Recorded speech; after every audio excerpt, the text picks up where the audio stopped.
Dame Esther Rantzen has this week said that she has joined the group Dignitas, which allows the elderly and the infirm to be euthanised.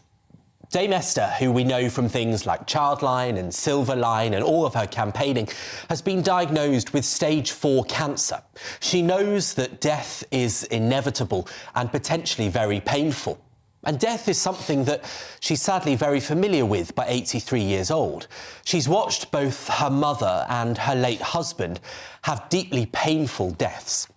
But who in her close family did not have a painful death? She revealed this week. Well, her dog. She talks of how when her husband was desperately ill, they couldn't put him out of his pain, but when her dog was, they could. And I think that Esther Rantzen speaking up for assisted dying to be legalised in this country is right. How can it be acceptable that we say that when we see a pet in awful pain, we think of it as the humane thing to put them out of their misery, but we insist that our elderly relatives must stumble on? And she says that the problem with what her kids saw was that the last memories of their father were him in intolerable pain. Seeing him struggle through the final months of his life overrode the happy memories of decades of him being his father. Now, I find this very personal because it was on this day last year that I said goodbye to my own grandmother. And she died after about 2 months of being diagnosed with a brain tumour. She was able to have such strong medicine that she was the same person until just a couple of weeks before she died, when she was basically just asleep.